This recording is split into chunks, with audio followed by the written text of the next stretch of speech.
Welcome to Good Teams Win, Great Teams Cover, Fantasy Game Day, Sunday Stars, 10-minute tips.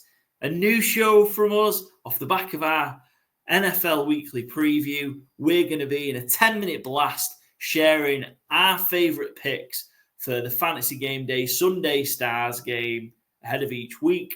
You can catch this on our X, YouTube, Spotify, Apple Podcasts, Podbean, and Overcast.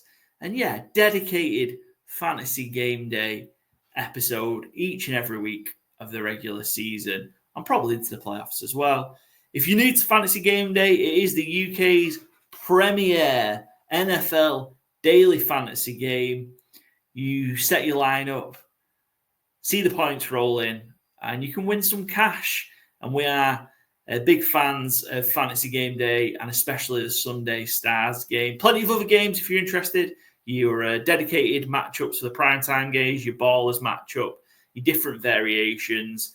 And we're going to be talking to you about the Sunday Stars game, the original version of Fantasy Game Day. If you've never played before, go download the app now on your Google Play Store, your Apple App Store, wherever you get your apps from. Sign up using promo code COVER. So that's Charlie, Oscar, Victor, Echo, Romeo, all in capital letters. And you'll get yourself a free game worth up to £7.50 after your first entry.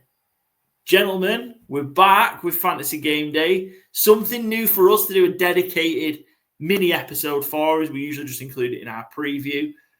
But yeah, I like we're doing a sole focus of Fantasy Game Day. Looking forward to getting stuck in to the week one slate.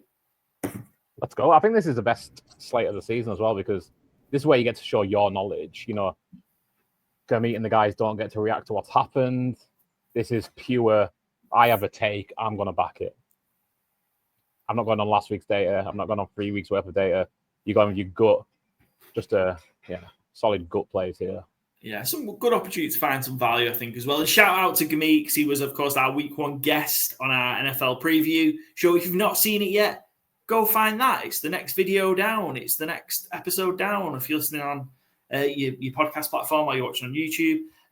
We spent some great time with Gameday. He gave a few tips as well about the week one slate as well. So you can go find those there along with all our bets for week one.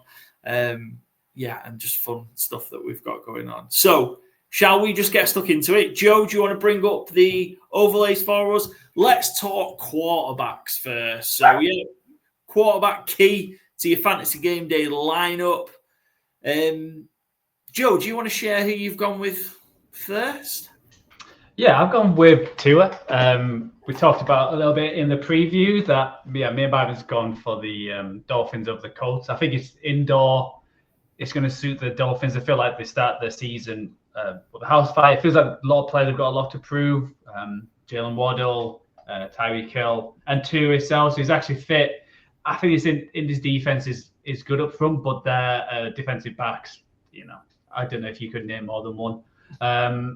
So I don't think it's going to be, a great chance for them. 5,400. I think it's, you guys are going slightly cheaper, but I think that's a nice price for a quarterback, and you can maybe build elsewhere and not go more for the premiums like the Josh Allens and Lamar Jackson. So I do like them odds there, but the price there. Interesting with the quarterbacks this week because, again, the nature of the Sunday Stars games, it just focuses on the 6 p.m. and 9 p.m. games on a Sunday. So given week one, we've got kind of these blockbuster games outside of the 6 and 9 o'clock windows in your primetime situations. So you Josh Allen's, Lamar Jackson's, Jalen Hurts, Dak Prescott's aren't in this game because they're on the island games. So, kind of Tua seems good mid-range option there at £5,400. Of course, you've got a £40,000 budget. Byron, who are you choosing for your quarterback option? I'm going with Michael Penix, Falcons versus Tampa Bay. They're very pass-heavy when Penix was in last year. I think they will be again this year. I think that leads to points for Drake London especially, who isn't my pick, but just giving him a shout out there as someone who I think is going to be very heavily targeted. I had him as most receptions in the NFL this year, 15-1. You have this game as the over. Spoiler if you've not listened to our fourth challenge yet. A little tip for you there. I think it's going to be a high-scoring game. And give me the cheaper of the two quarterbacks in the game, therefore. So Penix at 4,600. I think he kind of fits that thing where you can then stack up around him. Excellent. I was torn between two budget options at quarterback. I like going the cheap option, quarterback here week 1, and spending money elsewhere. I was torn between Fields and Flacco. I sided with Flacco. Flacco 4,400. Fields was 4,200. I just think the Browns are going to get drawn into having to throw the ball a lot. I think the Bengals, they're done with the slow starts. I think the Bengals are going to come out. We saw Burrow and co play in preseason, which we don't usually. I don't think we're going to see a slow start from the Bengals. I think they're going to be at it offensively. And while the Browns do have a really, really good defense, I think to stay in this game, they're going to have to put up points. I know Joe loved the over in this game from our week 1 preview. He took that in the fourfold. I don't think necessarily the Browns are necessarily going to keep it close or win, but I think we might get some early production from Flacco. And we know he's kind of tied up well with Jerry Jeudy when he was playing there with the Browns previously. So, I think there's a path that Flacco can get you sort of a good output. Hopefully it doesn't go too crazy with turnovers as when they're having to chase the game. But I think Flacco can get you a decent start, and at 4,400, I think it's a real good value pick, and it allows you to spend your money elsewhere. And speaking of Jerry Jeudy, that is my pick for the wide receiver at 5,400 against the Bengals. I think it's Bengals. Yeah, there you go. I don't think I know the Bengals. They fired Rumor. I don't think I know they signed Hendrickson. And they got the first round pick, but I don't think that defense has improved that much. So, like you said, I think there is points in this game, and Jerry Jeudy is really the only viable, pass catcher on this Browns team. Really, I said him and Dylan Njoku. So, I think Jerry Jeudy's gonna have a big game, and he seems to stack some games where he just gets 100, 150 yards, and I think this kind of game could be that. And if the Bengals carry on the tradition, the Browns might go off on this team and beat them. Excellent. Byron? Yeah, someone else who I've struggled to stop talking about since the draft, or pre-draft process even. One of my absolute favourite rookies, maybe my favourite rookie period. Mika Egbuka, 3,200. He won't be 3,200 next week, is my bold prediction. I think it comes out firing. No Chris Godwin. My bold, prediction fantasy-wise of the season is that Egbuka is the highest-scoring Bucs receiver in fantasy this year, over Mike Evans even. So 3,200 again. I think it's going to be a high-scoring game. The Bucs at the Falcons. So give me who I think is the wide receiver 1 on the Bucs at 3,200 in what I think will be a high-scoring game. I think you can, again, not one of our official tips, but just as a general tip, include Drake London in this as well. For a higher price point, then you get the bring back on Egbuka to, if you think both teams are going to score a lot, get them all in there. Excellent. And to round off our wide receiver trio, I've gone for Chris Olave. Again, more of a value play, 3,400. And yes, I may hear you all screaming, but the Saints are trash. They are going to struggle. The issue may be who's throwing Chris Olave the ball.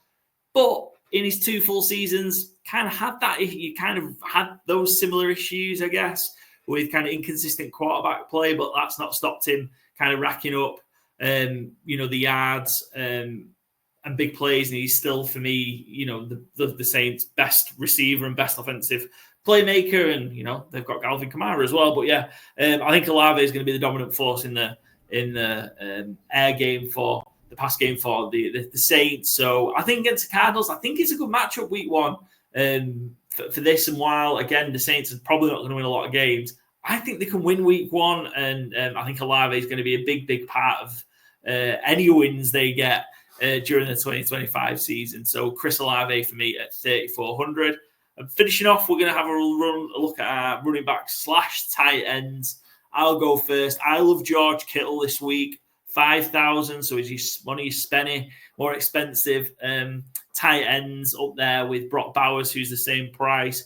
And Kittle against the Seahawks. He seems to produce big against the Seattle Seahawks. And Joe, the 49er fan, nodding away there. So week 1, I'll take George Kittle against the Seattle Seahawks. Yeah, I'll go for the second tight end. I've got Evan Ingram for the Broncos at 3,200. I was torn between him and Sutton with the wide receivers, but I feel like they're going to score some points on this Tennessee team. Obviously, Bo Nix's second year with Sean Payton, and he's got that, that red zone target now. I think with Evan Ingram, it felt like they were missing a tight end last year, so I can see him having a big game. And 3,200 is not a crazy price for, I think, a high scoring tight end this week. No, absolutely. And I did just want to, I don't know if we specifically spelled it out, and if you're new to Fantasy Game Day, it's full PPR scoring, which, especially for them wide receivers, Judy's going to catch a lot. Olave, win, lose, or draw for the Saints, he's going to catch a lot. I certainly hope Egbuka will as well. And then your two tight ends are going to be at least the second best options on their teams, maybe the first best. Kittle and Ingram, I think, are going to get a lot of volume as well. I've gone running back, who hopefully will see some targets and some passes his way, but I've gone James Conner because I don't think the Saints are going to be competitive. I think James Conner is going to hit the ground running. I think that offense runs through him. In wins for the Cardinals, James Conner averages 17.8 rushes per game. In losses, it's 12.3. So I think these kind of games where, the Cardinals are 6.5 point favorites, very much expected to win. I think, they straddle James Conner up and ride him all game. I don't think they have Trey Benson's kind of a home run hitter behind him, but I think until this game is out of sight, I think they ride James Conner. If it's a close game, all the better for it, because it means he's going to be in there all game. I think he gets at least one touchdown, and this is one position that I'm happy to pay up for in Fantasy Game Day, because I think you get some real values of, we've all kind of said here, at even quarterback and wide receiver. I think you can do that, and then you can splash up on your more expensive players where you choose to. Excellent. Right, not quite 10 minutes, but it's under 12. Thanks very much for joining us for our Fantasy Game Day Sunday Stars 10-minute tips. This week, we'll be back next week with week 2. But just final reminder, make sure you sign up for Fantasy Game Day using promo code COVER, Charlie Oscar Victor Echo Romeo, all in capital letters. You'll get a free entry after your first play. Go download it now from your app store. Got to be 18 years or over to play. Must be in the UK. And of course, please gamble responsibly. Best of luck, everyone, playing Fantasy Game Day this week.